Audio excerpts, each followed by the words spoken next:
What did you learn in Parish Ink today? I learned not to touch a hot plate. I learned that you need to put pins in your fabric before you sew.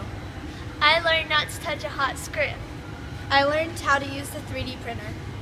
I learned how to use tin snips. I learned how to use a sewing machine. I learned that friction causes heat. I learned how to use a bandsaw. I learned how to use a 3D printer. I learned how to pin. I just learned how to pin.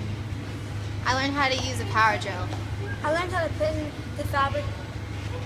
I learned how to unravel the sewing machine. I learned how to hand sew.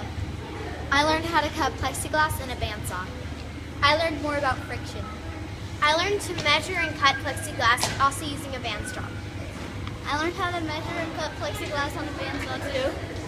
I learned how to sew. I learned how to use silicone. I learned how to use spray paint. I learned that you need multiple layers to use silicone. I learned more about sewing on sewing machines. I learned how to use spray paint. I learned how to communicate in a group. I learned how to cooperate nicely.